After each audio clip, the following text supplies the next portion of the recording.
Professor Rafael Chaves, professor no Instituto Internacional de Física em Natal. Professor Rafael é muito conhecido na área de fundamentos da mecânica quântica, informação quântica, tem trabalhado sempre com temas de ponta e é um ativo pesquisador na área.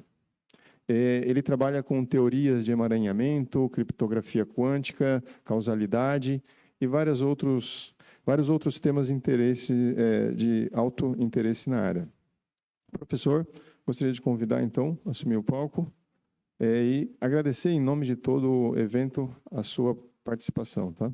Obrigado.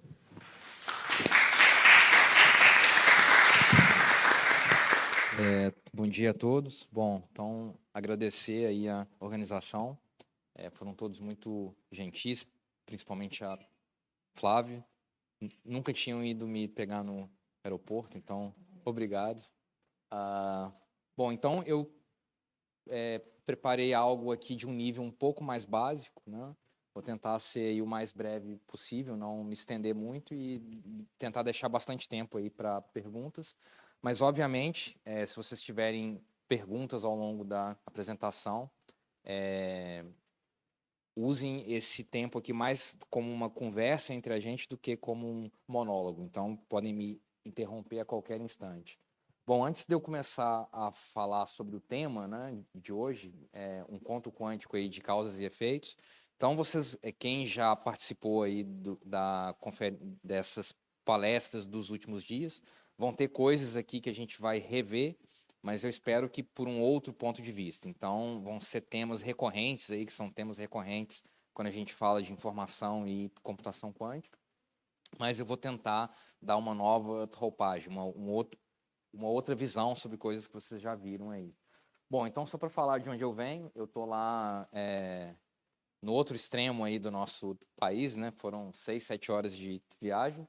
Estou, então, no Rio Grande do Norte, em Natal, além aí das praias bonitas. Bom, acho que essas fotos aqui, elas funcionam mais em outros lugares, né?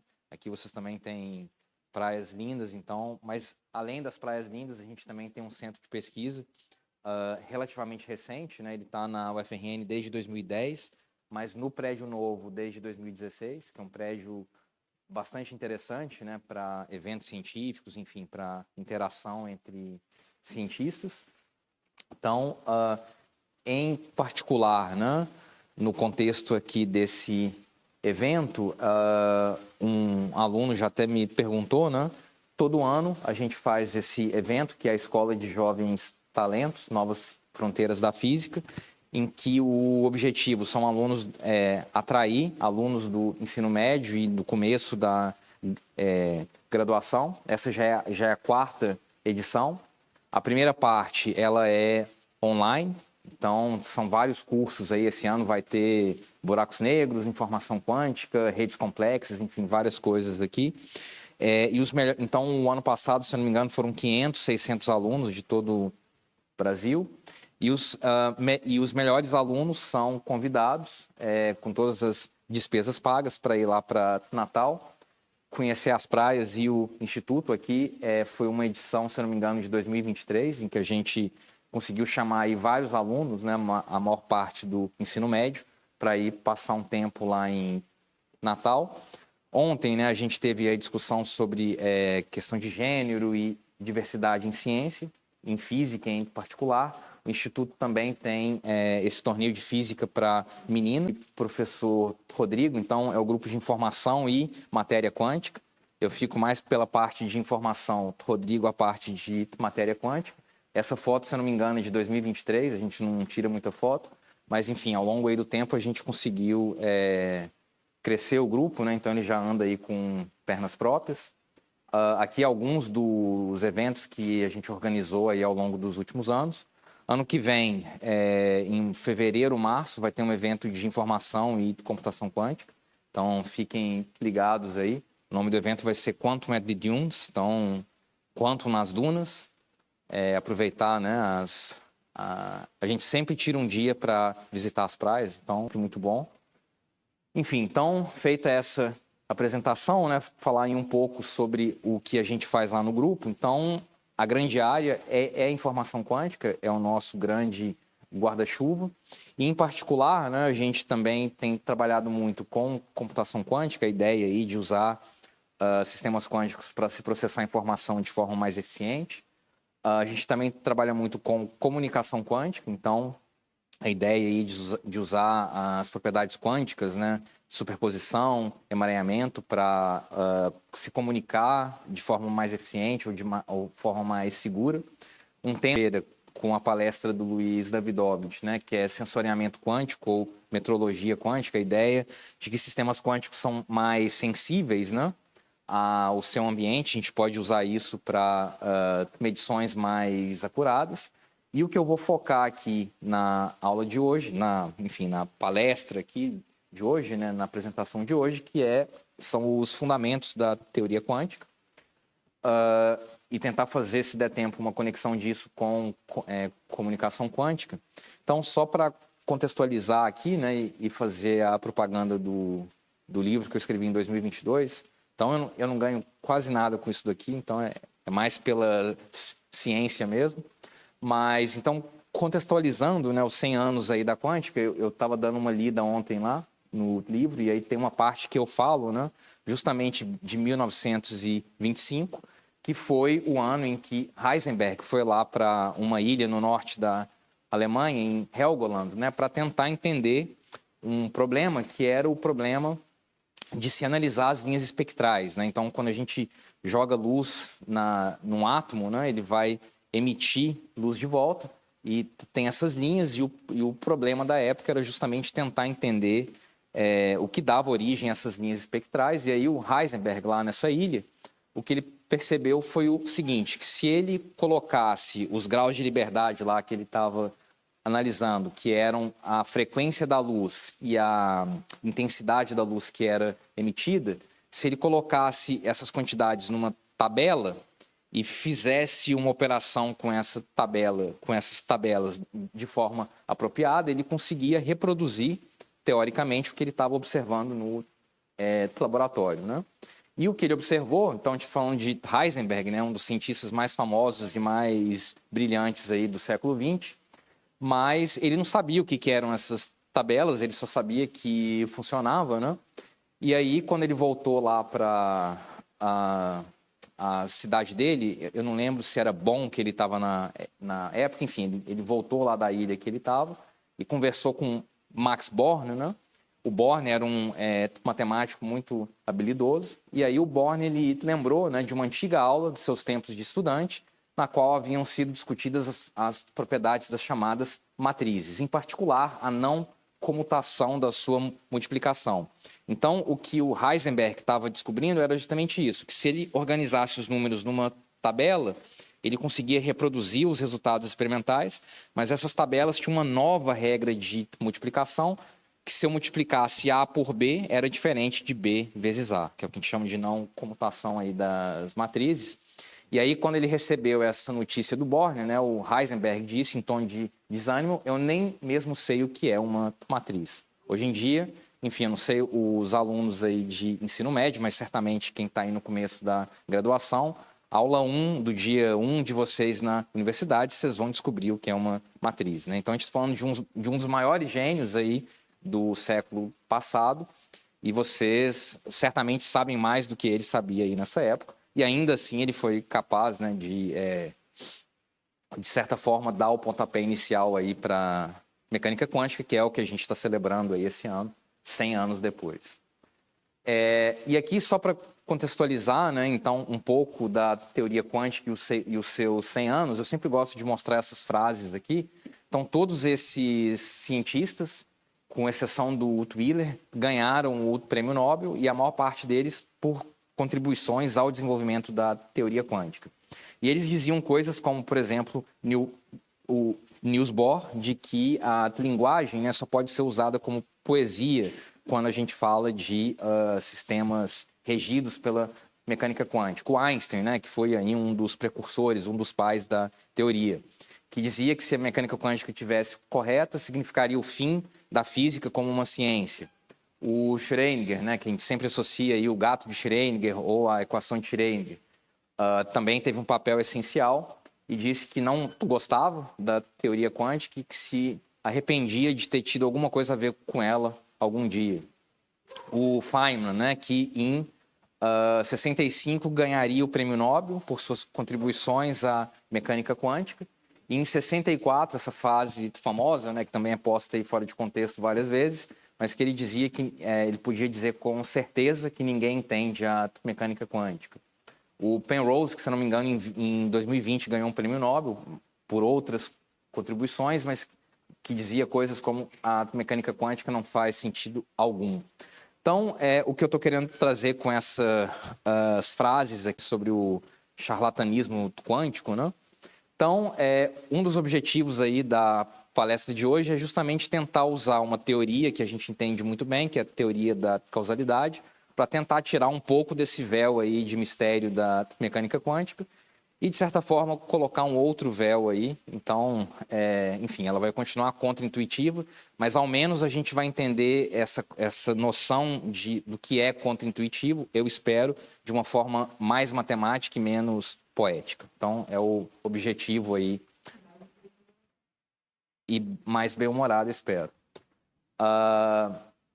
Bom, então, a gente pode entender o que a gente vai ver aí ao longo dos próximos minutos como o que acontece quando a gente tenta olhar para a interface entre dois prêmios Nobel bastante distintos. Então, de um lado, a gente tem o prêmio Nobel aí de 2021, dado para a teoria da causalidade, no contexto aí do Nobel de Economia, e no ano seguinte, o Nobel de Física, dado aí para estudos experimentais pioneiros o emaranhamento quântico, que é o chamado Teorema de Bell. Então, a interface aí entre essas duas coisas, que é o que a gente chama de causalidade quântica. Os slides estão em inglês aqui, enfim, quem é professor sabe, a gente sempre reaproveita o que a gente já fez, eu não tive tempo de traduzir para o português, mas enfim, acho que ok. Beleza, então feita essa motivação bastante geral, eu tendo a falar muito, deixa eu colocar um cronômetro aqui para não me estender muito. Aqui está um panorama do que a gente vai ver, eu não sei se a gente vai conseguir ver tudo aqui, mas espero que a gente consiga ver a maior parte. Então eu vou começar falando de algo que não tem nada a ver com teoria quântica, que é fazer um panorama aí bastante geral sobre a teoria da causalidade, e aí usar essa teoria, que é uma teoria clássica, para tentar entender aí dois experimentos paradigmáticos e famosos na física quântica, o experimento da fenda dupla, depois o teorema de Bell, e sobrando tempo a gente vai falar aqui de aplicações em comunicação quântica, então teleporte quântico e criptografia, e provavelmente não, vai faltar tempo aqui para a gente falar de um tema de pesquisa mais avançado, que é o que a gente tem feito muito lá no grupo, que são as redes quânticas. Bom, então, para começar aqui com a teoria de causalidade, deixa eu só motivar, usando esses gráficos aqui, que se a gente fizer uma busca rápida aí na internet, a gente vai encontrar coisas parecidas com essa. Então, o que eu tenho aqui nesses 4 gráficos é o número de vendas de sorvete, o número de vendas aqui ao longo, né, das diferentes estações do ano, aí começa em junho e vai até maio aqui, e isso está sendo plotado juntamente com outras variáveis, aqui, por exemplo, o número de ataques de tubarão, aqui o número de crimes violentos, aqui o número de fogos florestais, e aqui, plotado de uma outra forma, está aqui o número de mortes por afogamento. Então, o que a gente vê é, obviamente, uma correlação quase perfeita, né, entre o consumo de sorvete e essas tragédias todas aí. E, obviamente, né, e aí eu acho que a mensagem central aqui do que os estatísticos sempre nos dizem, né, que a gente não deve confundir correlação com causalidade. Então, o que está acontecendo aqui, obviamente, não é que o sorvete é o culpado por todas essas tragédias, por todas essas mazelas. O que está acontecendo é que existe uma causa comum entre esses eventos, né? Então, se é um dia quente, a nossa probabilidade de tomar um sorvete vai ser maior, e se está quente mesmo, a gente vai querer pular na água, e a chance de encontrar com um tubarão vai ser muito maior, né? O fato de estar muito quente, a chance de que um incêndio aconteça é muito maior. Então, a gente não deve confundir correlação com causalidade, e ainda nos dias de hoje a gente faz isso com bastante frequência, mas o ponto aqui que eu gostaria de fazer é que essa ideia e esse mantra da estatística, de certa forma, ele foi muito longe. Então, tem esse paper aqui, esse artigo, na verdade, lá na Wired Magazine, em que o autor fala que a gente estaria se aproximando do fim da teoria. Então, ele fala coisas como: correlações são mais importantes do que a causalidade, e a ciência pode avançar sem modelos, teorias ou sem nenhuma explicação. Correlação é suficiente. Então, então a gente pode parar de olhar para modelos, a gente poderia, então, analisar os dados sem nenhuma hipótese. Simplesmente jogue os números lá nos maiores centros de computação que o mundo já viu e deixe os algoritmos estatísticos, né, a inteligência artificial, encontrar padrões aonde a ciência não poderia. Então, isso foi em 2008, muito antes aí desse boom da inteligência artificial. E se o autor tivesse correto, né, eu teria que buscar emprego em algum outro lugar. Mas, felizmente, não só para mim, mas para a maior parte de nós aqui, obviamente que algo assim não é correto, né? E o que está acontecendo aqui é que esse autor e vários outros levaram essa hipótese aqui ao seu extremo, e geralmente quando a gente vai para um extremo, a gente está trilhando um caminho não muito produtivo, e isso aqui foi mostrado de maneira...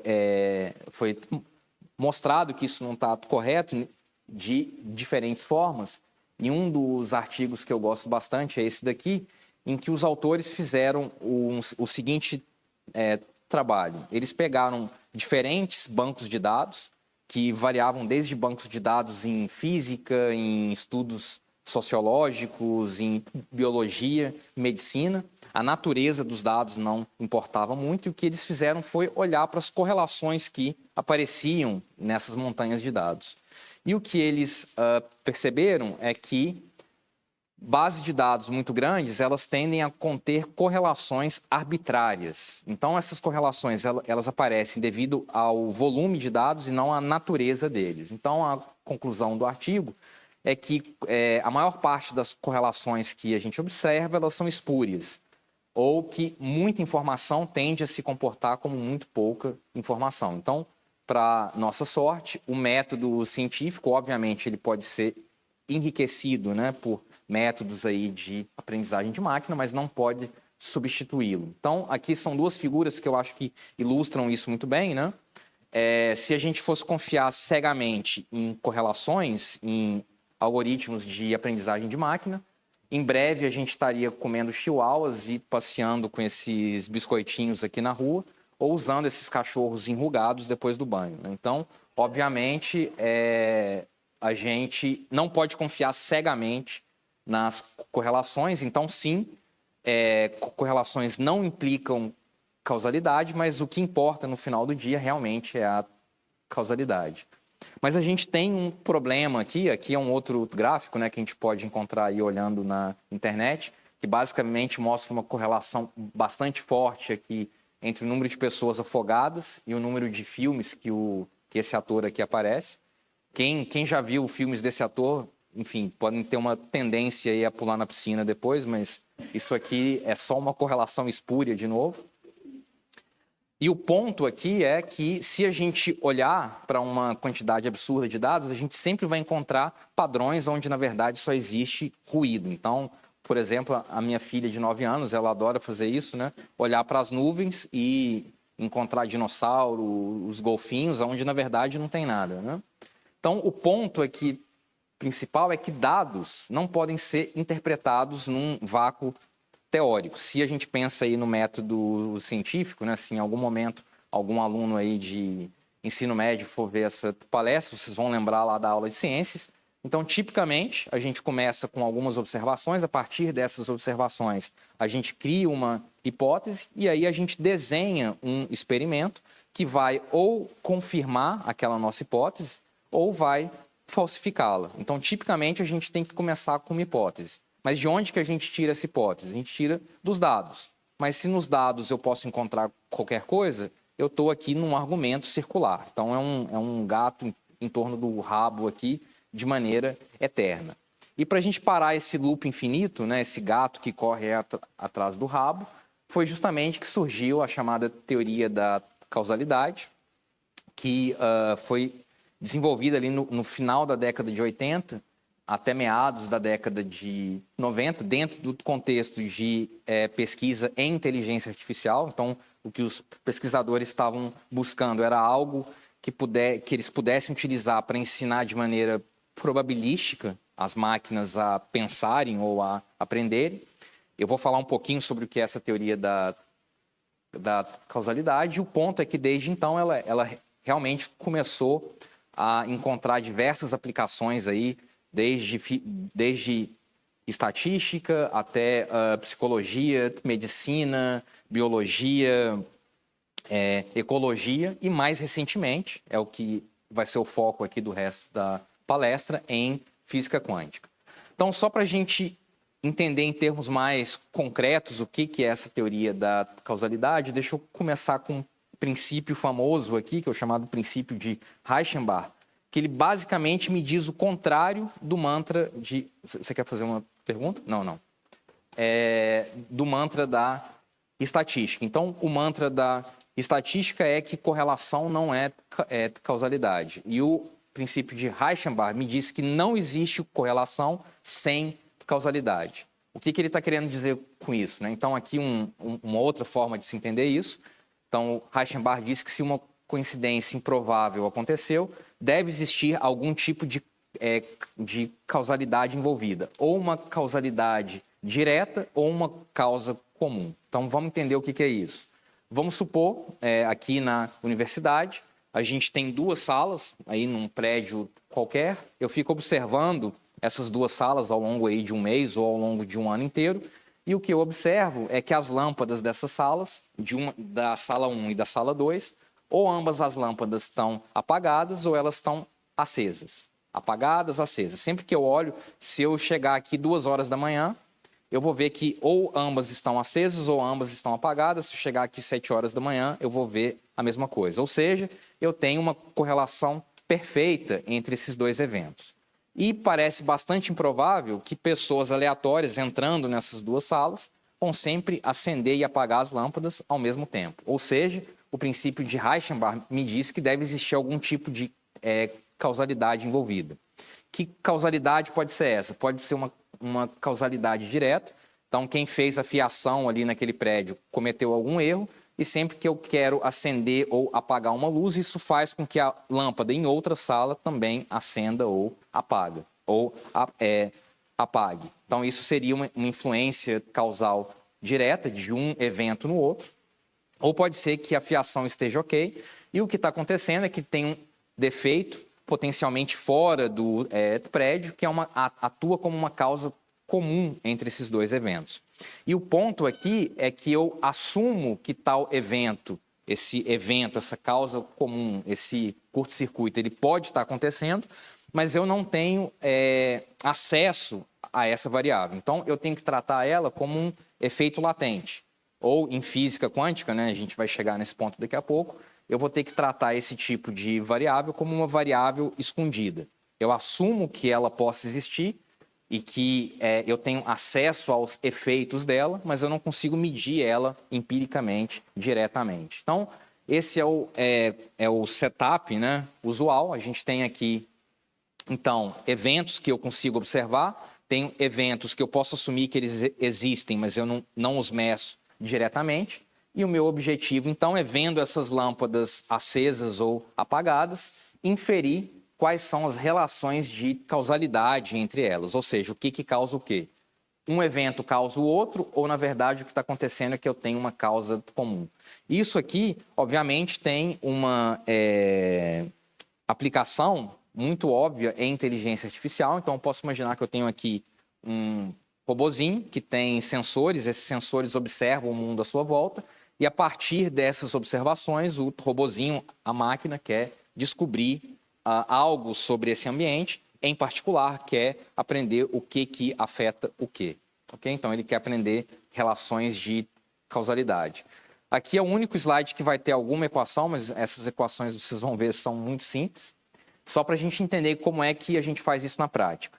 Então, suponham aqui que eu tenho um experimento, algum tipo de fenômeno que envolva 6 variáveis. Então, tem a variável A, B e C, e essas variáveis aqui, lambda 1, 2 e 3, e que por algum motivo eu tenho um modelo, eu tenho uma hipótese que me diz que as relações de causalidade entre essas variáveis é algo desse tipo aqui. Ó.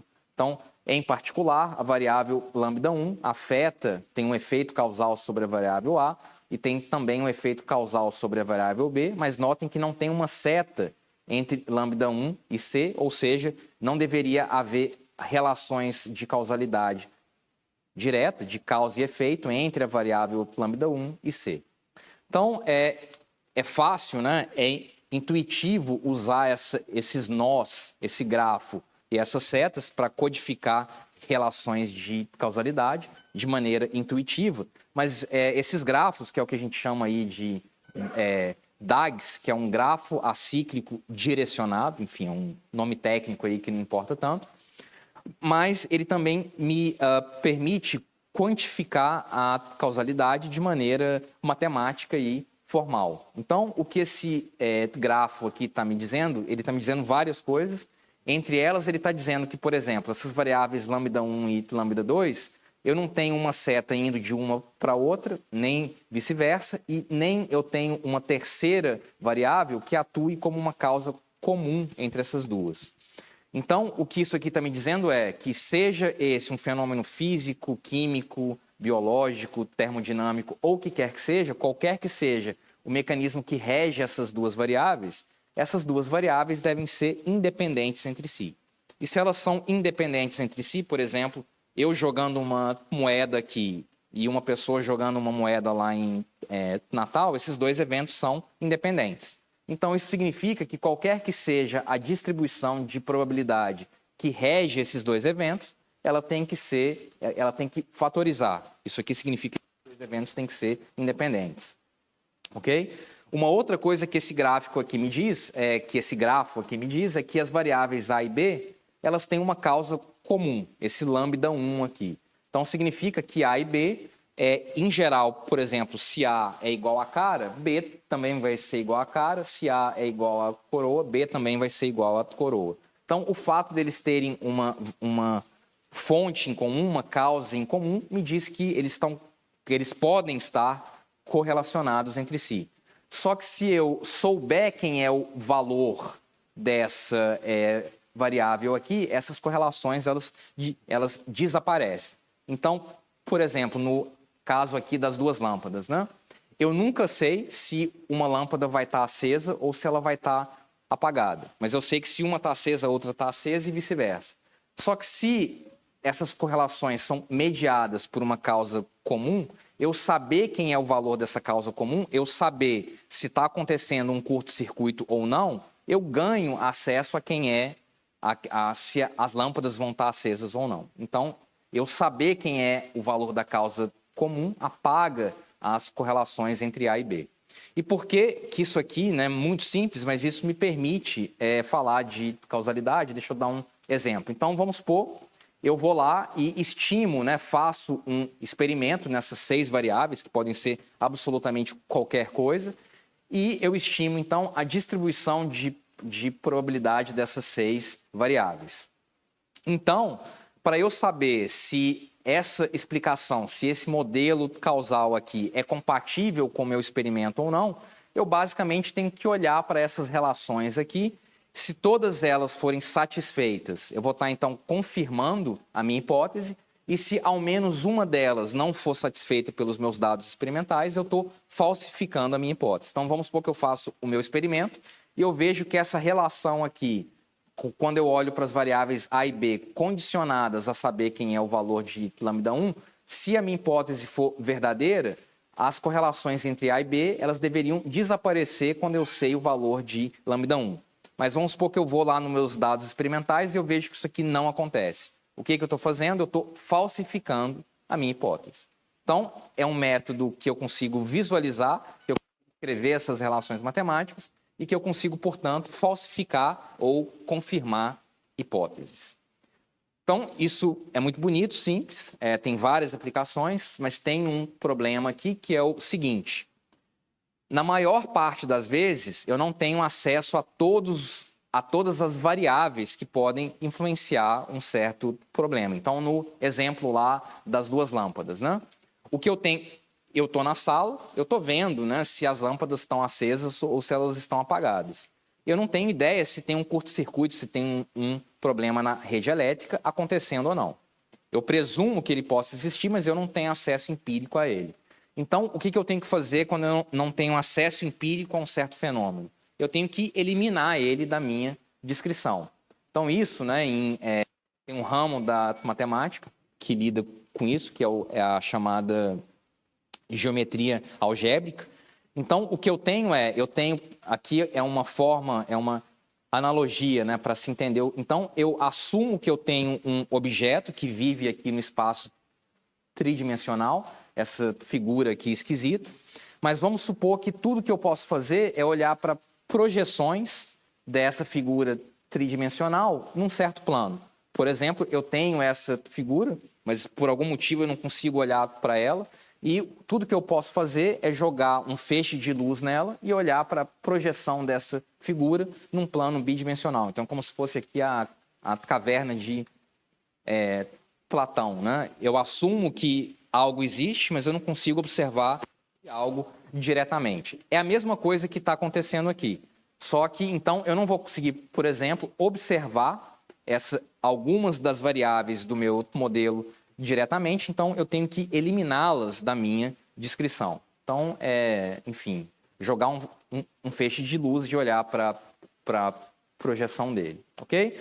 Então, na prática, é esse tipo de coisa aqui que a gente tem que fazer matematicamente para descobrir, para confirmar ou para falsificar hipóteses de causalidade em qualquer experimento. Okay? Então, isso aqui a gente pode usar, por exemplo, para fazer uma campanha de marketing e saber se ela foi bem sucedida ou não. Então, por exemplo, o Spotify, ele usa isso daqui para te recomendar músicas e podcasts de forma mais eficiente. Então, quando a gente testa uma vacina, a gente está lá na pandemia de Covid, técnicas desse tipo foram utilizadas para saber se a vacina tinha o efeito que a gente gostaria que ela tivesse ou não. Oi? Então, a minha hipótese é essa, é que eu tenho 6 variáveis e as variáveis, as relações de causalidade entre elas são dadas por algo aqui desse tipo.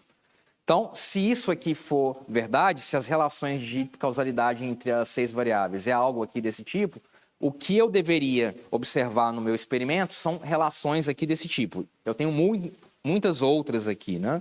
Mas entre elas eu tenho essas duas. Se o que eu observar nos meus dados experimentais for que uma dessas duas relações, por exemplo, não é satisfeita, isso está falsificando a minha hipótese. Então, o que eu estou mostrando é que essas relações de causalidade são incompatíveis com o que eu observo experimentalmente. Tá? Então, eu estou negando essa hipótese. Eu estou falsificando aquela hipótese como uma hipótese que explique os meus dados experimentais. Ok? Que é o que uma desigualdade de Bell é no final das contas. Né? A gente vai chegar lá. Tá mais ok agora?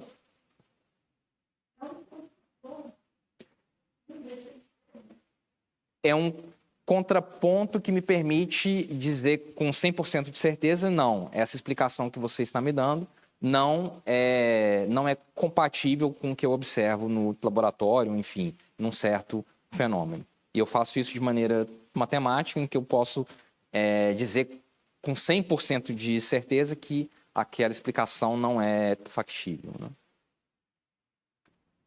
Bom, sim?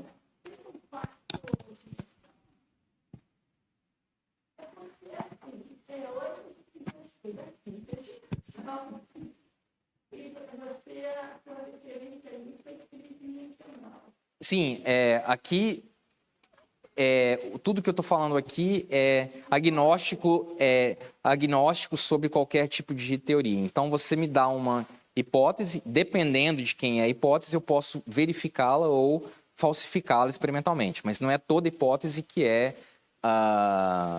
verificável, né? Existem hipóteses que não são verificáveis, e essas hipóteses, em geral, a gente vai dizer que elas não são científicas. Se eu tenho algo que eu não posso falsificar ou confirmar, enfim, né? Então eu posso dizer o que eu quiser. Que, em geral, não vai ser científico, né? Mas então aqui, pode ser a quarta, a quinta dimensão, isso não importa. O que eu estou falando aqui é agnóstico. Nesse caso específico, são 3. Exato. Sim?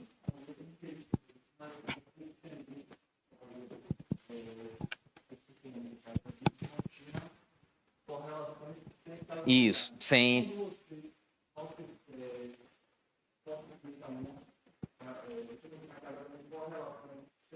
Não, tudo que eu estou dizendo. Então, vamos supor que eu não observe algo desse tipo aqui. Então, é uma boa pergunta. Vamos supor que essa é a minha hipótese, mas que eu verifico que essa relação aqui não é satisfeita no meu experimento.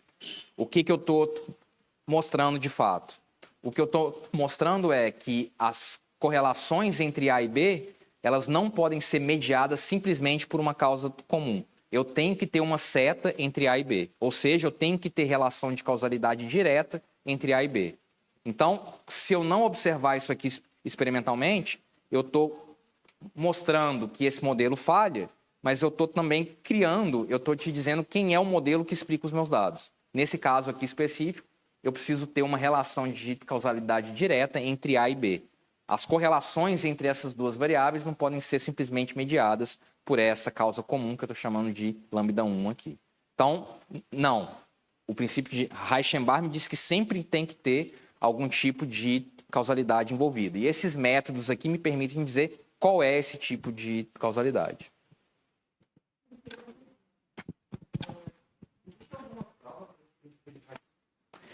Não, é um princípio. Então, é um axioma. Sim, então, por exemplo, na relatividade especial, né, lá do Einstein, a gente tem 2 princípios. Um dos princípios é que todos os referenciais eles são válidos para descrever a natureza e que a velocidade da luz é constante em todos eles. A gente prova isso? Não, é um princípio. A mecânica quântica também tem os seus princípios, que são muito mais esquisitos do que o da teoria da relatividade. Mas é isso, a gente não pode começar num vácuo teórico, tem que começar de algum lugar. Então, aqui no caso, né, no caso da teoria da causalidade, aonde eu começo no chamado princípio de Reichenbach.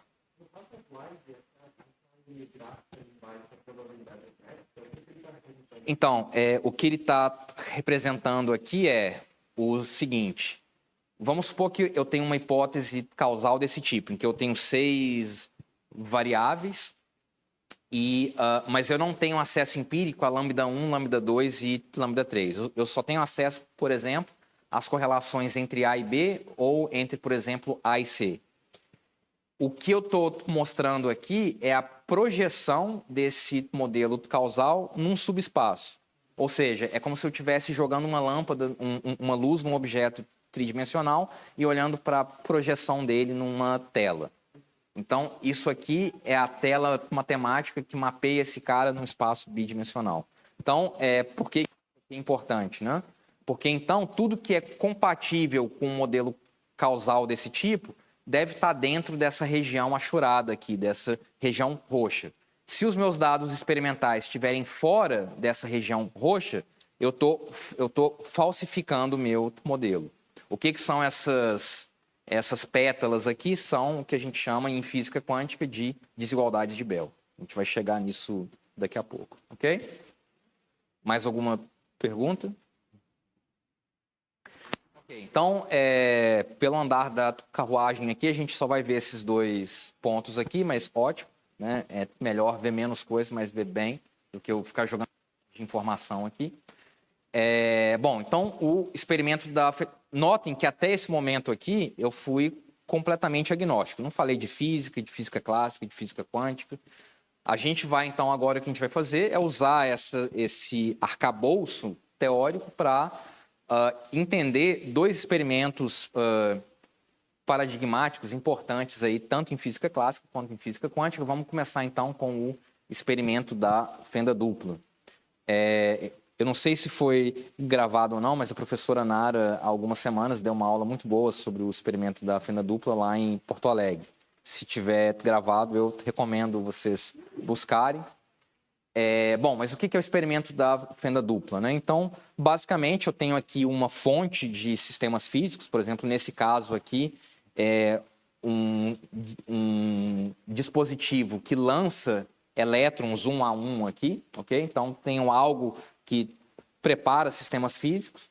Aqui eu tenho um anteparo que tem duas fendas. Então, esses sistemas físicos eles vão atravessar aqui essas duas fendas. E aqui na frente eu tenho um anteparo de observação, por exemplo, uma tela de observação.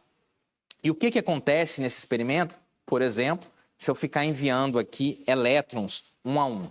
Então, aqui é o que eu vou observar experimentalmente. Então, acho que, não sei se vocês conseguem ver, mas aqui eu tenho uma tela preta, que seria essa minha tela de observação, e eu vou ter marquinhas brancas aqui, que são os pontos em que esses elétrons vão se chocar contra essa tela. E eles deixam essas marquinhas aqui, que são características de um comportamento de partícula. É como se os elétrons fossem bolinhas de ping-pong, né? Só que se eu coleto mais e mais dados, envio mais e mais elétrons, eu vejo aqui que vão surgir essas franjas. Então, essas regiões brancas são as regiões em que os elétrons vão cair com uma probabilidade maior, e essas regiões escuras aqui, em que esses elétrons pouco vão cair ou nunca caem, né? Então, é um padrão de franjas que a gente chama de um padrão de interferência, e tipicamente, para eu ter um padrão desse tipo, eu tenho que ter agora um sistema físico que se comporta como uma onda. Por exemplo, se eu tivesse aqui mandando uma onda de água, né? O que eu observaria, acho que o professor Luiz, na segunda-feira, mostrou um vídeo aí para vocês. Se vocês não viram, olhem lá na lista de vídeos. Então, notem aqui que eu tenho um sistema físico que ele se comporta como partícula, ele deixa uma marquinha ali no meu anteparo, mas de alguma forma ele também se comporta como onda, porque ele dá origem a esse padrão de interferência. Então, isso aqui, o que está por detrás, né? Esses dados aqui são dados reais, é o que a gente chama de dualidade de onda-partícula. Então, entrando em mais detalhes aqui, é como se o elétron ele se comporta como uma partícula na hora que ele é detectado, mas de alguma forma ele também se comporta como onda. E o que uma onda faz nesse tipo de experimento? Uma onda, né? Se eu mandar uma onda de água aqui nessas duas fendas, essa onda de água ela vai passar pelas duas fendas. Ela não passa nem uma e nem na outra. Então, a gente pode se perguntar, tá, então, de alguma forma, o elétron está, entre aspas, passando pelas duas fendas ao mesmo tempo? Bom, se ele está passando pelas duas fendas ao mesmo tempo, eu posso tentar observar isso experimentalmente. Então, vamos supor que eu vou lá com meu olho ou com um detector e tento observar por qual das duas fendas esse elétron está passando.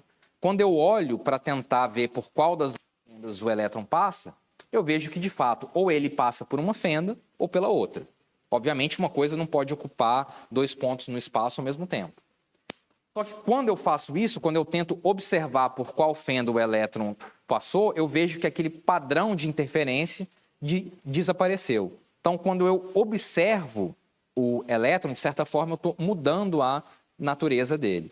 Se eu tento observar por qual fenda o elétron passou, ele perde esse caráter... Opa, agora eu fui muito perto. Eu perco esse caráter ondulatório dele e eu consigo determinar por qual fenda ele passou. E se eu não tento determinar por qual fenda ele passou, é como se ele tivesse passado pelas duas. Então, quando eu não estou olhando, ele se comporta de um jeito, e quando eu olho, ele se comporta de outro. É aí que nasce essa ideia da dualidade onda-partícula, que é uma frase famosa lá do Feynman, acho que está naquele livro famoso dele, né, as aulas de Feynman, em que ele diz que esse experimento aqui, aqui, ó, cadê? se você olhar para todos os paradoxos e mistérios e peculiaridades da natureza, todas as situações, né, então, é como se esse experimento aqui, esse experimento da fenda dupla, ele contivesse toda a essência da mecânica quântica. É isso que o Feynman quer dizer com essa frase longa aqui. Então, é uma frase famosa, e o que a gente fez em 2018, quando a gente começou a aprender aí sobre a teoria da causalidade, falei, bom, então vamos mostrar matematicamente que o Feynman está certo. Feynman, um dos maiores gênios aí do século XX. E o que a gente acabou mostrando foi que o Feynman estava errado. Então, usando a teoria da causalidade em meia página de conta, eu consegui negar um dos maiores gênios do século XX. Então, é um dos poderes da teoria da causalidade.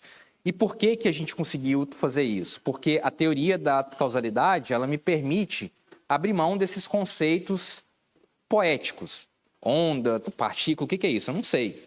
O que eu sei é, como físico teórico, trabalhar com equações, com conceitos matemáticos. Então, o que a teoria da causalidade me permite fazer é justamente abrir mão dessa poesia, né, como o Bohr colocava, e trabalhar com equações. Então, a ideia aqui da teoria da causalidade, ela vai me permitir dizer se um fenômeno é quântico ou se de fato, né, se ele tem uma explicação clássica ou se de fato ele é quântico, ou seja, ele é não clássico, não existe uma explicação clássica para aquele fenômeno.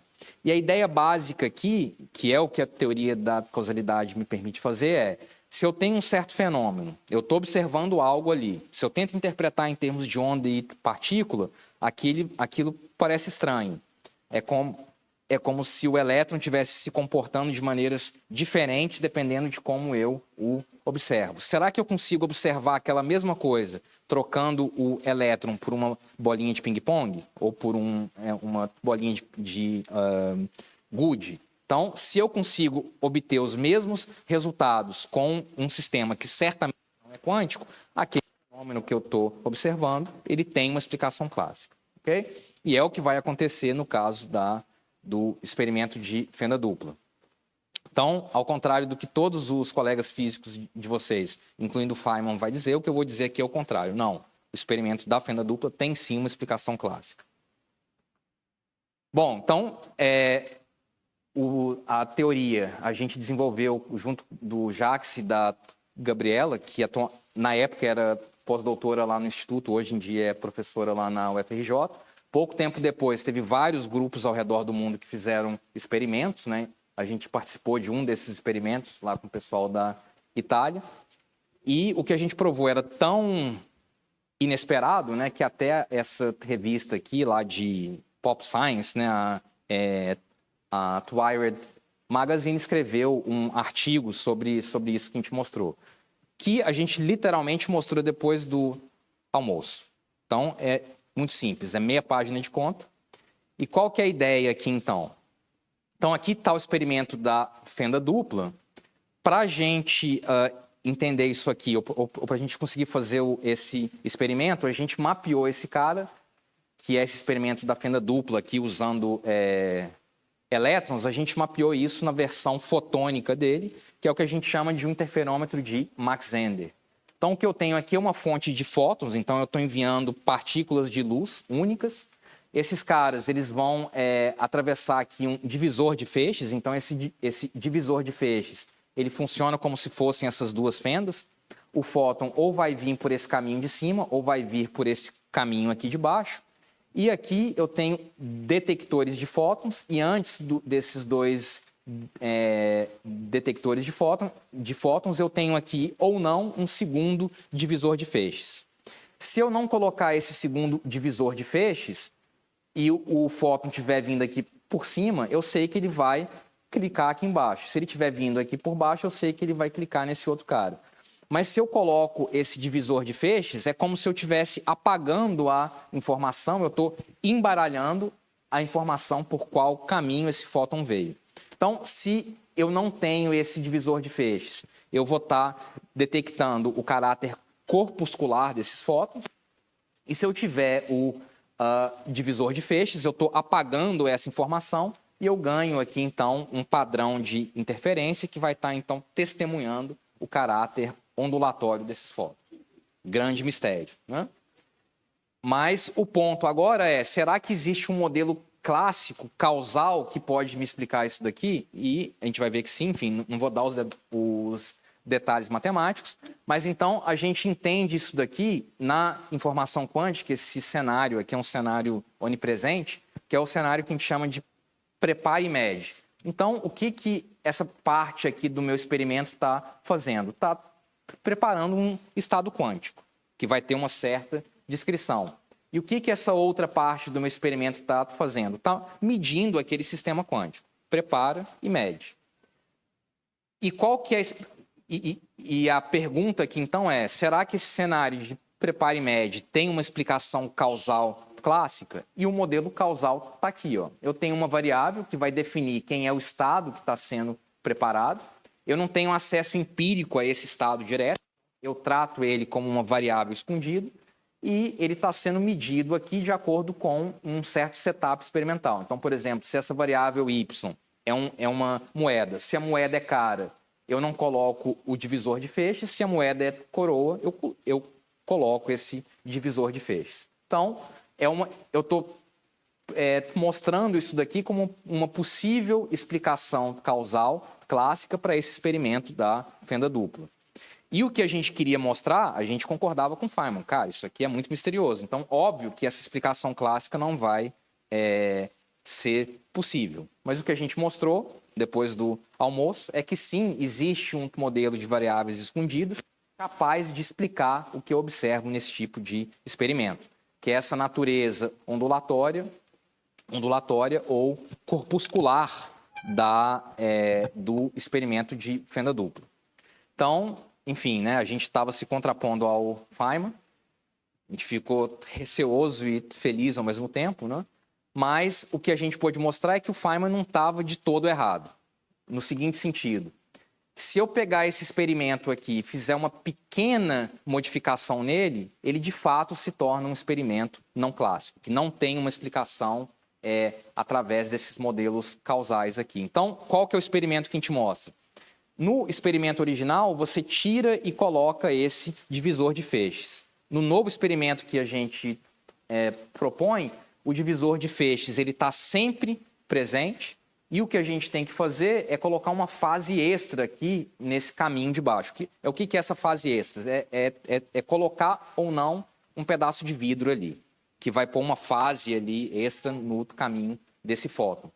Com esse experimento, a gente mostra que esse modelo causal aqui não consegue reproduzir o que a gente observa experimentalmente. E como é que eu mostro isso experimentalmente? Porque os dados que eu gero aqui violam uma desigualdade de Bell. Então, voltando para aquela figura, né, é como se o modelo causal clássico ele definisse essas pétalas, então tudo que é clássico tem que cair dentro dessa região aqui, e o que eu estou obtendo experimentalmente é um ponto que está fora desse conjunto, ou seja, ele não pode ter uma explicação causal em termos... ele não tem uma explicação causal. Então, qual que seria uma explicação causal para esses dados experimentais que a gente gera agora? Por exemplo, retrocausalidade. Então, se eu tentar explicar experimentalmente os dados desse experimento quântico, a única forma de eu fazer isso de maneira clássica é através dessa seta aqui, que está me dizendo o quê? É como se eu colocar ou não esse pedaço de vidro, depois que o fóton entrou no meu aparato, pudesse alterar o estado do fóton. Então, retrocausalidade é o futuro afetando o passado. É isso que está acontecendo no experimento? Óbvio que não. Mas essa é a conclusão que eu chego se eu tentar usar conceitos clássicos de causa e efeito para entender o que está acontecendo aqui. Então, o Feynman não estava de todo correto, ao menos esse experimento aqui, na sua forma usual, ele tem sim uma explicação clássica, mas se eu faço uma pequena modificação, que é colocar e tirar um pedaço de vidro ali do meu interferômetro, eu consigo, então, detectar essa não classicalidade desse experimento. Beleza. Sim?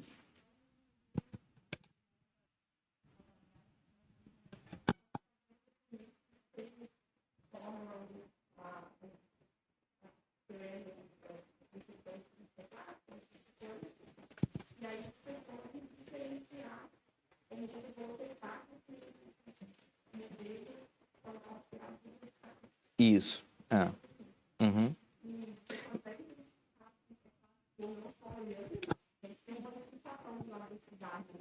Isso, então, você tem que ter, então, os dados experimentais, você tem que ter uma hipótese causal, que seria um modelo desse tipo, e quando você tem um modelo desse tipo, você consegue derivar quais são as consequências matemáticas dele. Então, por exemplo, eu tenho aqui uma desigualdade, que basicamente está me dizendo quais são os valores esperados do que eu vou estar medindo aqui. Se eu violar essa desigualdade, eu estou provando que aquele modelo não explica os meus dados. Se eu não violo, eu não estou provando nada, eu estou simplesmente provando. Os dados que eu estou gerando são compatíveis com esse modelo aqui. Mas eu posso tentar, na mão, de maneira analítica, construir esse modelo. Se eu construo esse modelo, então eu estou provando que, de fato, o que eu estou gerando nesse experimento tem uma explicação desse tipo, né?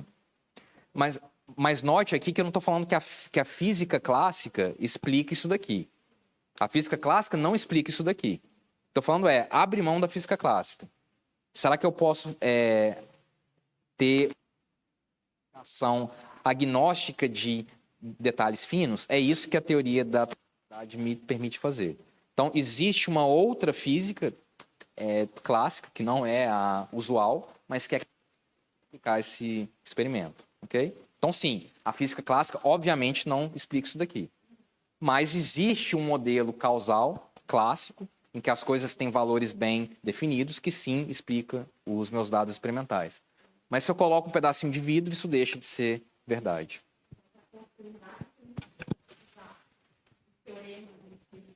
Não. Isso. Exato.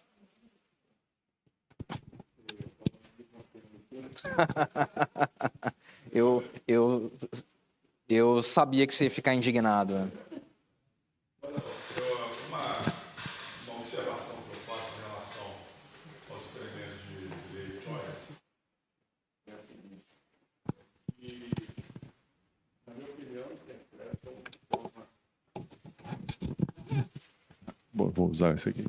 Bom, então, uma observação que eu faço em relação aos experimentos de delayed choice é que normalmente interpretam de forma equivocada o experimento, e não sei se é por isso que o caráter quântico dele talvez não seja válido, que é o seguinte: você tem um experimento em que você tem uma dinâmica, que é a dinâmica de você tirar e colocar um beam splitter. E essa dinâmica é ignorada, e você trata tudo como se fosse estado estacionário. Então, o problema é que você tem uma mudança de condições de contorno, né? Porque você está tirando e colocando lá um material que vai mudar as reflexões das ondas, né? Você trata como se fosse estado estacionário. Fala, não, o fóton entrou. Aí, depois que ele entrou, eu tiro o beam splitter, né? Então, eu acho que essa é um erro que se comete, né, de interpretar esse experimento de escolha atrasada, e que, portanto, né, não me surpreende o fato de você encontrar uma analogia clássica, né? Sim, eu concordo com você, mas note que quando eu reescrevo, né, o meu experimento usando esses modelos causais, a dinâmica dele se torna irrelevante.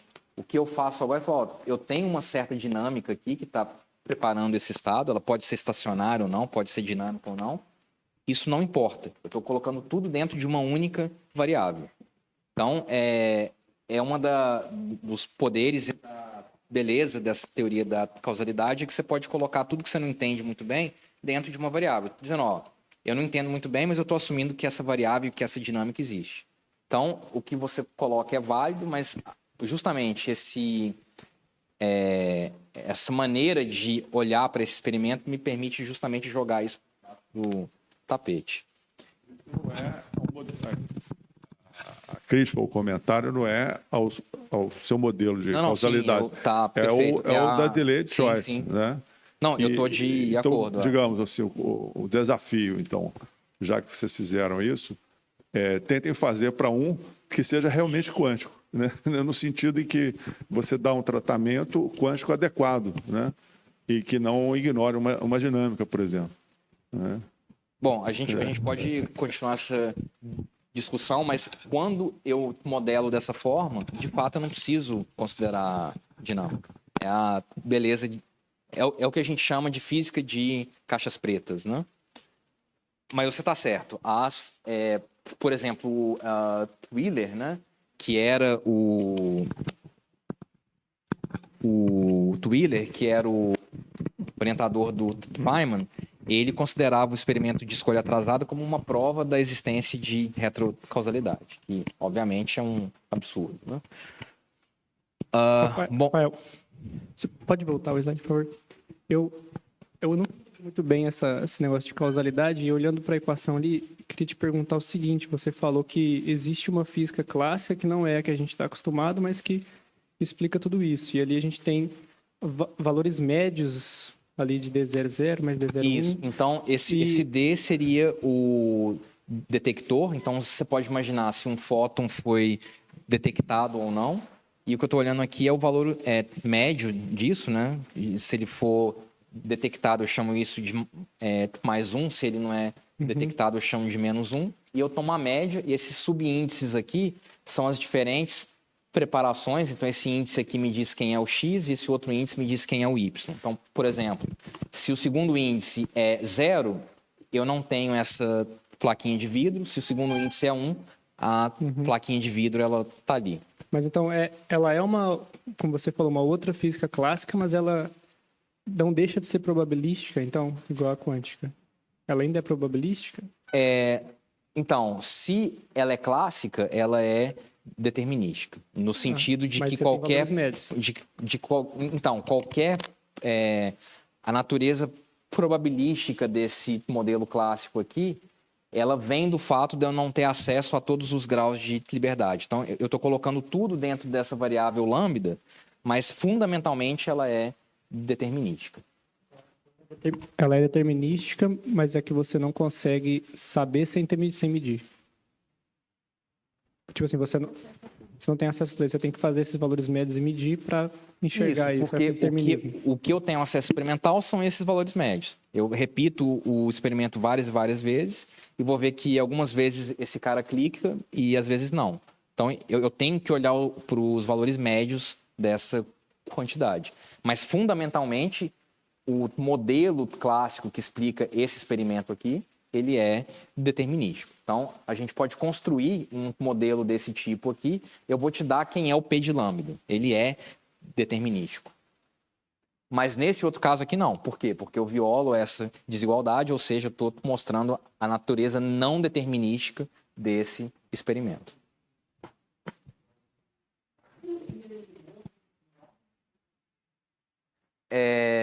Não. É um Max Ender com um pedacinho de vidro.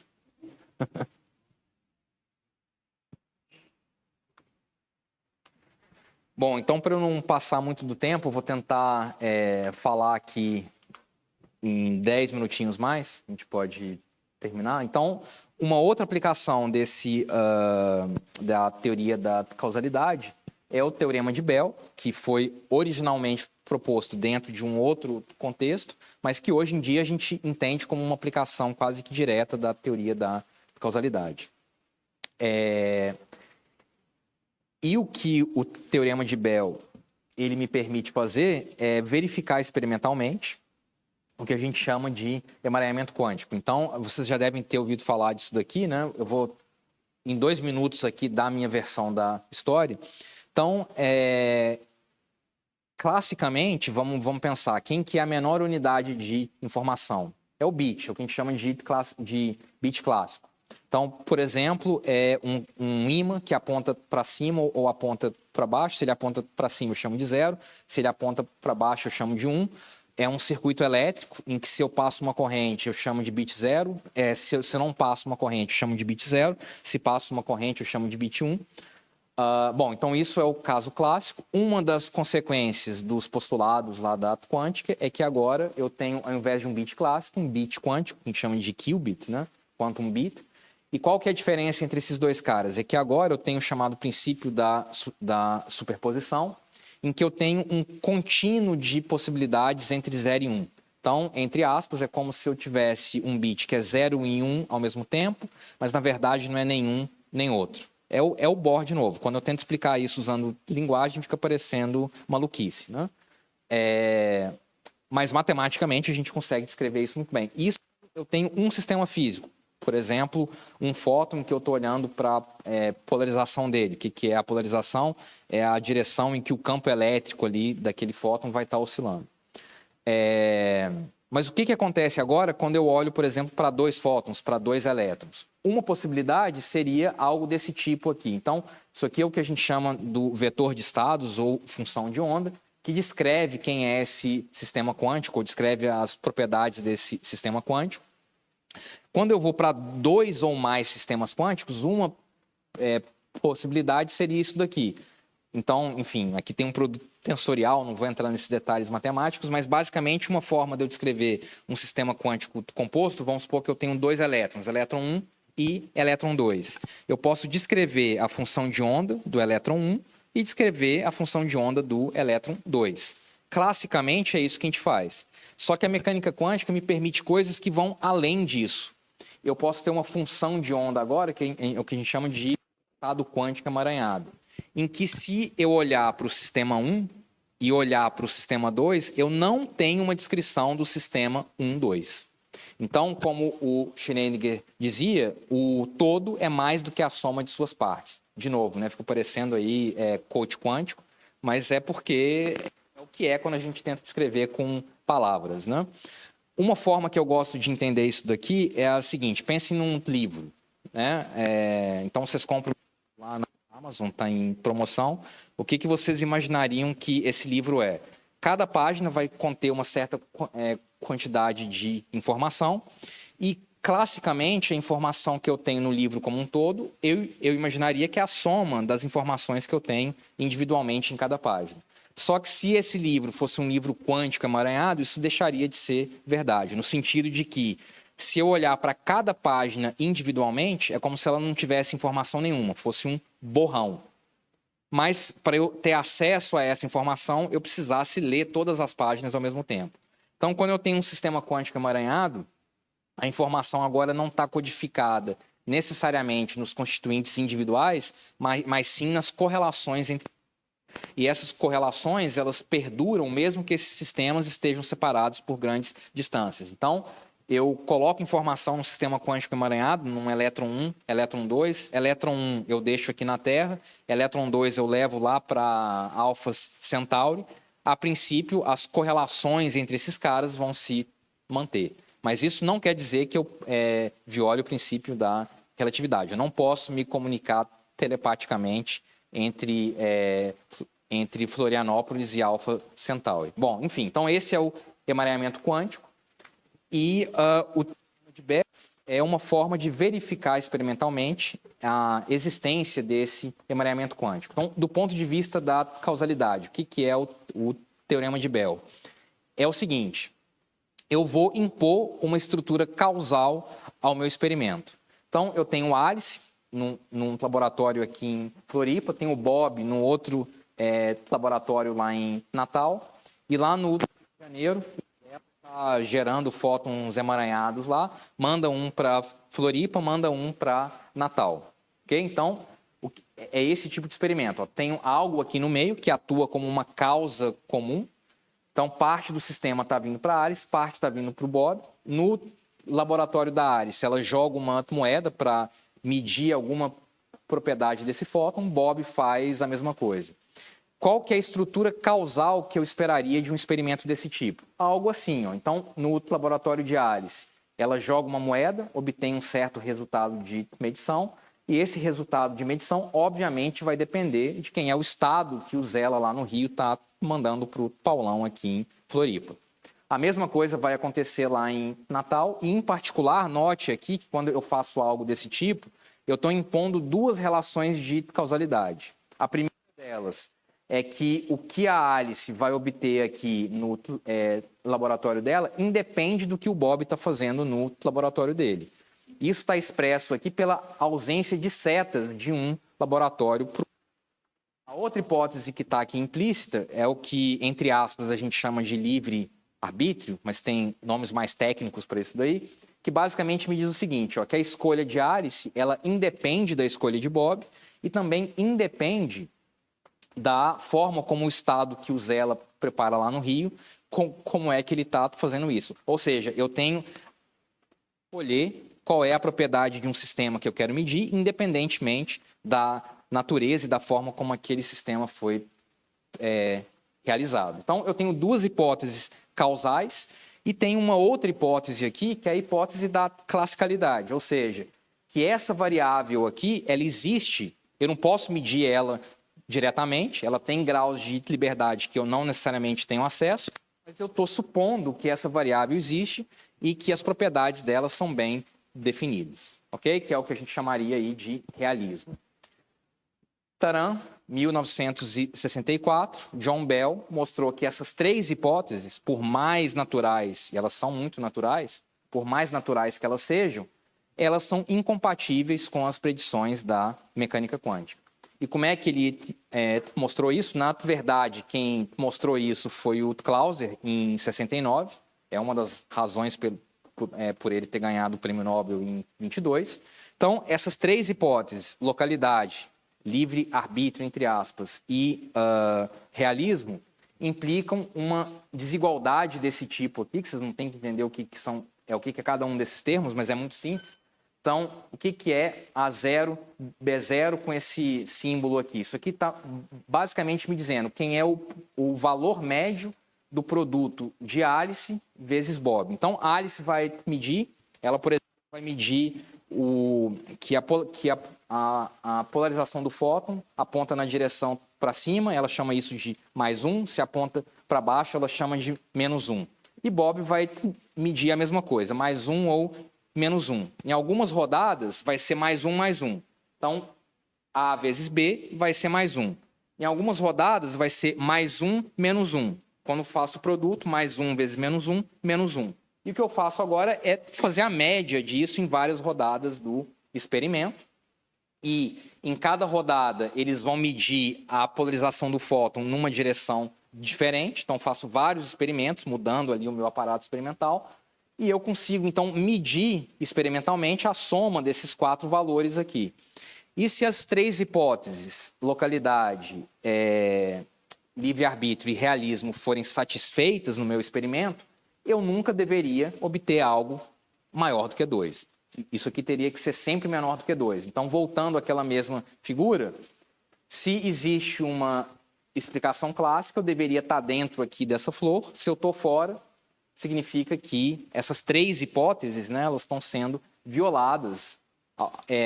Ao menos uma dessas 3 hipóteses está sendo violada experimentalmente. Bom, então, esse experimento ele foi feito ao longo... O primeiro experimento desse tipo, se eu não me engano, é 71, 72. Ao longo aí, mais de 50 anos, a gente foi fazendo vários desses experimentos e sempre, né, em concordância aí com a mecânica quântica. Em 2015, foi feito o primeiro experimento por um grupo lá na Holanda.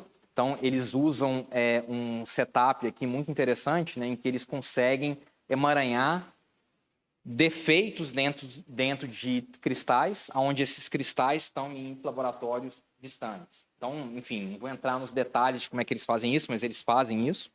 E aí, usando esse sistema que eles conseguiram, em 2015, violar uma desigualdade de Bell, onde eles fecharam todas as possíveis falhas experimentais que permitiam uma explicação clássica desse experimento. Pouco tempo depois, em Viena, na Áustria, né, o grupo lá do Zeiniger conseguiu fazer a mesma coisa, usando fótons emaranhados. E, mais ou menos ao mesmo tempo, um grupo do NIST, lá nos Estados Unidos, o NIST é como se fosse o Inmetro americano, né? Só que, bom, isso antes, eu não sei como é que está hoje em dia, mas tipo, é um Inmetro, mas com muito recurso, né? Hoje em dia eu não sei como é que está. eles também conseguiram violar uma desigualdade de Bell. E aqui é a capa da revista lá de 2015, a Physical Review Letter. Essa capa ela é muito simbólica, né? Aqui a gente tem o rosto do John Bell, que quem foi quem propôs, né, esse teorema lá em 64. E 51 anos depois, ele já tinha falecido, o teorema dele se provou correto. E aqui o que a gente tem é um mosaico. Eu não sei se vocês conseguem ver aqui, mas a foto do Bell ela é formada de fotos de vários cientistas que foram necessários para que o teorema dele fosse provado experimentalmente. Então é uma foto que é muito simbólica porque ela mostra aí uma coisa que é muito importante em ciência, que é a colaboração de diferentes pessoas e países e grupos de pesquisa. Bom, então, antes de concluir aqui, eu, na verdade, tinha mais 1 zilhão de coisas para falar, mas não vou me estender muito aqui. É um experimento que a gente fez, quer dizer, que eu sou teórico, eu entro no laboratório só para ficar fazendo pergunta idiota lá para o Paulão, o que é isso, o que é aquilo outro. Mas, enfim, a gente estava envolvido, né, num artigo de 2018 que é bastante interessante porque ele mostra, né, como fazer, e isso acho que é importante no contexto aqui desse evento e dos 100 anos aí da quântica, que é como, de certa forma, envolver o grande público em experimentos de ponta em física quântica, né? Então, uma das hipóteses, quando a gente fala do teorema de Bell, é essa ideia do livre-arbítrio, ou seja, que as escolhas das medições de Alice e Bob são independentes entre si, são independentes da forma como os sistemas que eu vou medir estão sendo realizados. Mas por que não algo desse tipo aqui, em que eu digo, bom, pode ser que exista uma variável escondida, que eu não tenho acesso, porque ela é escondida, mas que correlaciona as escolhas de Alice e Bob e correlaciona a forma como esses fótons estão sendo preparados aqui. O que poderia ser essa variável escondida mi? O Big Bang. A gente imagina, né, que tudo teve começo lá em algum momento, então tudo tem uma causa em comum, a priori. Como é que eu posso eliminar algo desse tipo como uma explicação da desigualdade de Bell? A verdade é que eu não posso, mas eu posso fazer uma explicação desse tipo o mais implausível possível.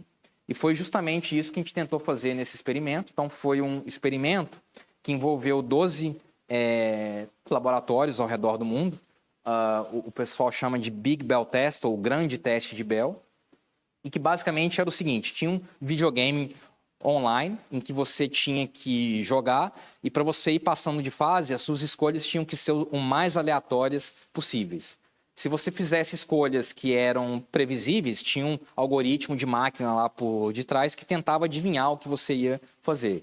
Se a gente conseguisse adivinhar o que você ia fazer, aquela sua escolha não era aleatória o suficiente. Então, em tempo real, 100 mil pessoas ao redor de todo mundo estavam jogando um jogo, fazendo escolhas aleatórias no contexto de um jogo.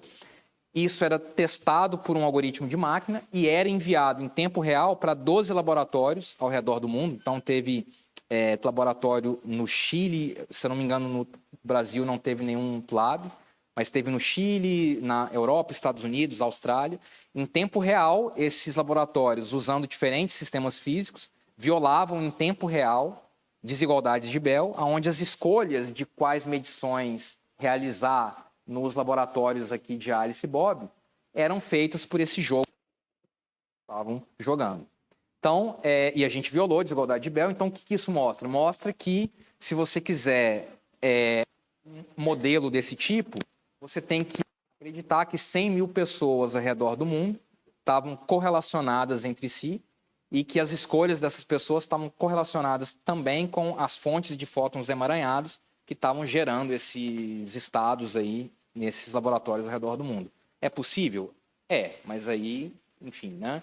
Se a gente quer acreditar... Bom, eu não duvido nada que muita gente acreditaria nesse tipo de hipótese, né? A gente sabe que as pessoas acreditam em coisas piores do que isso, mas enfim. Se a gente acredita que a Terra é plana, isso aqui parece bastante razoável, né?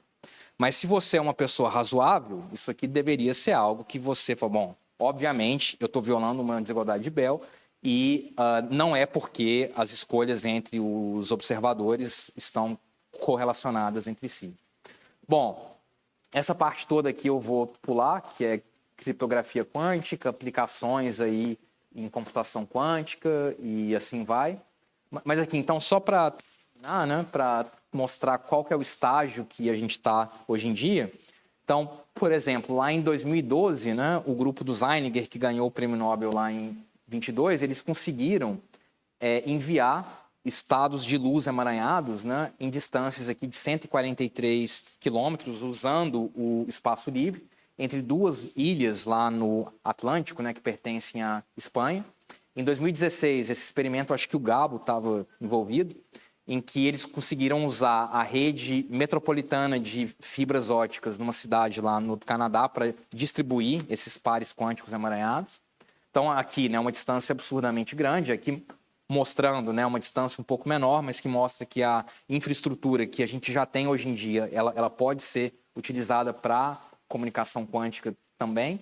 E aqui, né, é o divisor de águas, que eu diria, nessa área de comunicação quântica e de criptografia quântica, que é o satélite chinês Mícios, né, que foi enviado para o espaço em 2016, e o primeiro artigo científico é de 2017, em que eles mostraram, né, então eles têm uma fonte de estados emaranhados que está dentro desse satélite, e como a maior parte da viagem, né, desses fótons de volta à Terra é no espaço, eles sofrem muito menos efeito de ruído.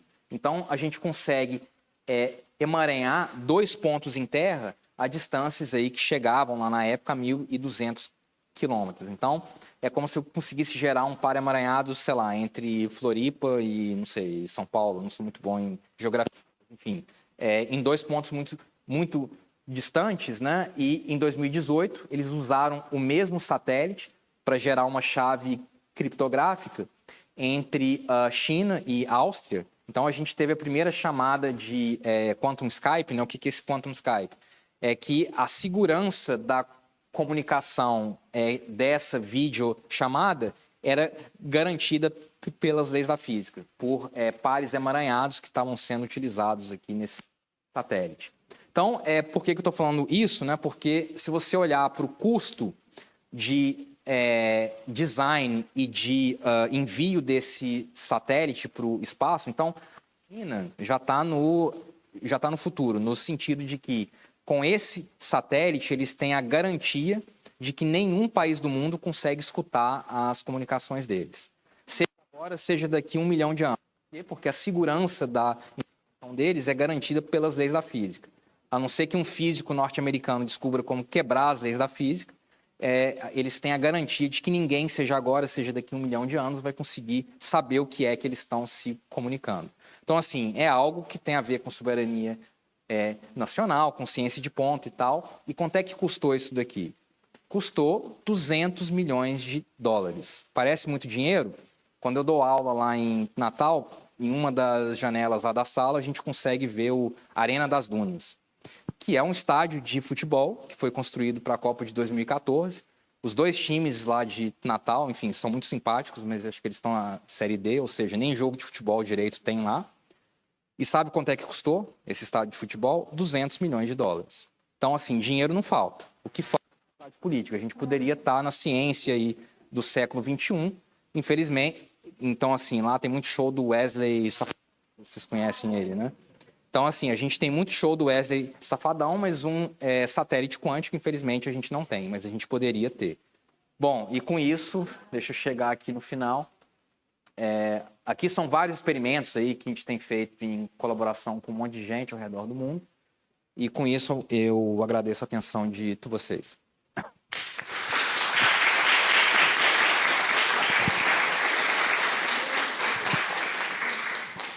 Ok, muito obrigado pela palestra, excelente palestra. A gente teve perguntas ao longo de toda a palestra, mas ainda a gente tem tempo para perguntas. Alguém?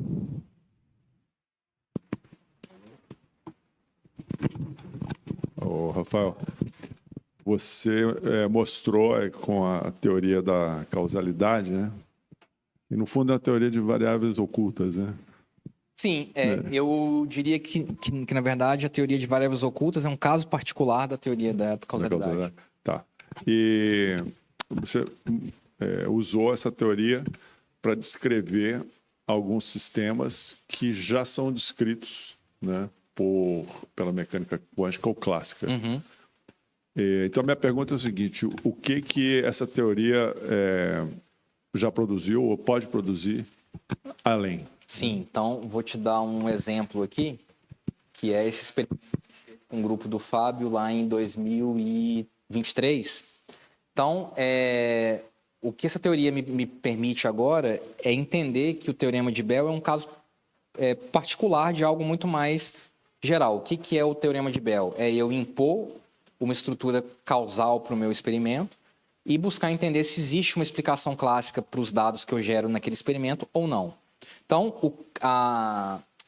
o Teorema de Bell é um caso muito particular disso. Então, por exemplo, a gente pode olhar para novas estruturas causais. E uma das estruturas que a gente olhou nesse artigo e que muita gente tem olhado hoje em dia é o que a gente chama de cenário do triângulo, né, por razões óbvias. Então, esse cenário do triângulo, eu tenho agora Alice, Bob e Charlie. Então, eu tenho 3 laboratórios, só que ao invés de eu ter uma única fonte de estados, eu tenho 3 fontes de estados. Então, eu tenho um estado que emaranha Alice e Bob, tem outro aqui que emaranha Alice e Charlie, tem outro que emaranha Bob e Charlie. E o que é interessante aqui é que eu consigo violar uma desigualdade de Bell com Alice, Bob e Charlie sempre medindo o mesmo observável. Ou seja, esse cenário aqui, ele me permite mostrar a não classicalidade de sistemas quânticos sem a necessidade da hipótese do livre-arbítrio. Ou seja, essa hipótese do livre-arbítrio, eu não preciso dela. Por quê? Porque Alice, Bob e Charlie estão sempre medindo a mesma coisa. Então, você prepara o seu setup experimental aqui, o Zela lá no Rio, alguém lá em São Carlos, vocês deixam lá o sistema medindo e as correlações que vão ser geradas ali vão ter natureza não clássica. Então, até o surgimento aí desse novo campo, né, de causalidade quântica, a ideia de que você precisava medir observáveis não comutantes entre si era essencial para você ter algum tipo de correlação não clássica. E o que esses trabalhos mostram é que isso não é verdade. Mesmo que eu sempre meça a mesma coisa, ainda consigo gerar correlações que não têm explicação clássica. Qual foi o papel do sistema não clássico, do não causal? Então, é porque, foi projetar? Foi conceitual no sentido de dizer, agora tudo que eu tenho que... Eu posso tirar um DAG da minha cabeça, um DAG é um grafo desse tipo, e posso generalizar o Teorema de Bell para esse e para vários outros DAGs. Então, por exemplo, nesse caso aqui, é o que a gente chama de cenário triângulo, né? Deixa eu ver se eu tenho aqui. É esse cenário aqui. Então, o modelo clássico que eu estou impondo para o meu experimento é esse. Eu tenho 3 laboratórios e as correlações entre eles são mediados aqui por essas fontes independentes. Então, a pergunta é, esse modelo clássico explica o que eu estou gerando no laboratório? Se eu tiver um ponto que está fora aqui desse conjunto clássico, a resposta é não. E aí, por que isso é interessante? Então, isso mostra, né, do ponto de vista fundamental, que eu não preciso ter observáveis que não comutam. E isso, eu particularmente acho muito estranho. Eu não entendo isso até hoje. Mas, enfim, é o que sai. E do ponto de vista aplicado, isso aqui tem uma aplicação que, enfim, a gente ainda não consegue levar ela para o laboratório, porque as técnicas matemáticas são muito difíceis, mas é o seguinte, pensa num experimento de geração de aleatoriedade. Então, a gente sabe que se a gente violar uma desigualdade de Bell, eu posso usar isso para certificar o quão aleatório são os resultados das minhas medições, e isso eu posso usar em criptografia quântica. Só que num teste de Bell, eu tenho que ter bits aleatórios, que são as escolhas de observáveis de Alice e Bob, e a partir desses bits aleatórios é que eu gero os meus bits aleatórios na saída. Ou seja, eu tenho que colocar aleatoriedade para tirar essa aleatoriedade de forma certificada. Então, isso é uma coisa que, na hora que a gente vai vender projeto para o CNPq, esconde debaixo do tapete. Mas tem uma hipótese aí, que é, olha, eu tenho que ter bits aleatórios para certificar bits aleatórios na saída do meu experimento. Então, de novo, é o gato em torno do rabo. Nesse tipo de cenário aqui, eu não tenho mais isso. Por quê? Porque Alice, Bob e Charlie sempre medem a mesma coisa. Então, eu tiro a aleatoriedade de graça. Eu não preciso colocar aleatoriedade para certificá-la. Eu simplesmente faço um experimento que, pela natureza quântica daquele experimento, que pode ser certificada pela violação de uma desigualdade de Bell, só com isso eu já consigo certificar a natureza não determinística daqueles resultados de medição. Uma outra aplicação, nesse paper aqui, que ficou muito famoso, né, um Nature lá de 2021, eles tinham essa pergunta, né, que era a seguinte. Então, quando vocês vão lá para os postulados da quântica, a gente vê que a gente tem que trabalhar num espaço vetorial complexo. Eu tenho números complexos que vão aparecer lá. E a pergunta é, eu preciso de fato de ter esses números complexos ou eu posso trabalhar com uma mecânica quântica real, em que somente números reais aparecem? E é uma pergunta válida, e até 2021 ela estava em aberto, no sentido de que tudo que eu conseguia fazer com espaços vetoriais complexos, eu também conseguia fazer com espaços vetoriais reais.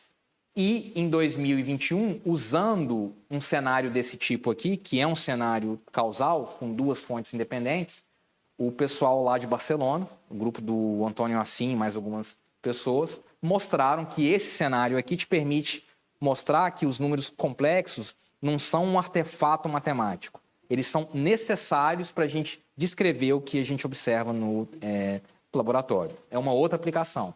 E aí, enfim, tem várias outras aqui, né? Então, é um tema de pesquisa ainda emergente, eu diria. E a razão para ele ser emergente é esse slide aqui, ó. Quando eu olho para a desigualdade de Bell no cenário usual, era aquela desigualdade de Bell com 4 termos. Tem que fazer 4 experimentos, medir ali os valores esperados. Quando eu vou para um cenário relativamente simples, de 3 pontos na rede, com 3 fontes independentes, uma das desigualdades de Bell que surge é esse monstro aqui. Então, como é que eu vou testar esse troço experimentalmente? Ou a pergunta anterior, como é que eu derivo isso aqui analiticamente? Então, é um cenário que te permite muitas novas possibilidades, mas que a gente ainda está engatinhando em descobrir como descrevê-lo, tanto teoricamente quanto experimentalmente. Mas, enfim, eu acho que é um tema aí que, se o CNPq continuar ajudando, a gente... Sim? Parabéns pela sua belíssima exposição, obrigado, meu querido. A minha pergunta a retrocasualidade, ela vem... existe a probabilidade, vamos dizer assim, dela avançar para além do clássico, mais do que está nesse momento hoje? Não, então, assim, essa questão da retrocausalidade então, eu tenho 2 tipos de explicações possíveis. É uma explicação em que eu quero manter o mundo da forma como eu entendo, ou seja, em que eu tenho... Então, a ideia de retrocausalidade aqui nesse cenário específico. Eu tenho 2 hipóteses que estão entrando aqui quando eu derivo essa desigualdade. Uma é que eu não tenho retrocausalidade e a outra é que o sistema físico que eu estou medindo, ele tem valores bem definidos, independentemente do meu ato de estar observando eles ou não, que é a hipótese do realismo. Então, nesse caso, eu tenho 2 hipóteses. Causalidade usual e realismo. Se eu violo essa desigualdade, eu tenho que abrir mão de uma das 2 coisas. Então, o que eu estou dizendo se você quiser manter a ideia de que os sistemas físicos têm valores bem definidos, ou seja, eles existem independente de alguém estar observando eles ou não, de uma medição ser realizada ou não, a única forma de você manter essa visão de mundo é assumir que você tem algum tipo de retrocausalidade. Ou seja, que o futuro está afetando o passado. Como se fosse Mas o que eu estou dizendo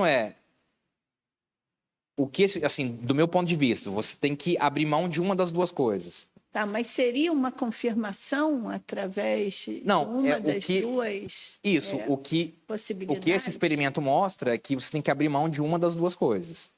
E a retrocausalidade vai ter uma confirmação? Não tem como você confirmar. O que eu estou dizendo é que, se você quiser manter a ideia do realismo, ou seja, que as propriedades do sistema físico que você está medindo, elas independem de uma medição ou não, a única forma de explicar o que você observa nesse experimento é através de retrocausalidade. É uma forma. Agora, se você me perguntar, é isso que está acontecendo no experimento? Eu diria, com certeza não. O que está acontecendo é que não existe realismo.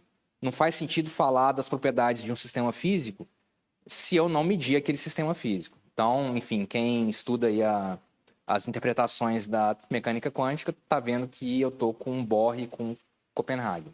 Então, para mim, não faz assim, mecânica quântica bohmiana, ações à distância, retrocausal. Isso para mim não faz o menor sentido. Que todos esses experimentos estão mostrando de forma repetida é a ausência do que a gente chama de realismo. Não faz sentido falar das propriedades de um sistema físico, a não ser que, de fato, ele seja medido de alguma forma. Mas essa é a minha interpretação. Existem outras. Por exemplo, tem gente que vai dizer que o que está acontecendo é retrocausalidade. Mas, de novo, isso aqui é passível de debate, é apenas uma interpretação, e esse grupo certamente é minoritário.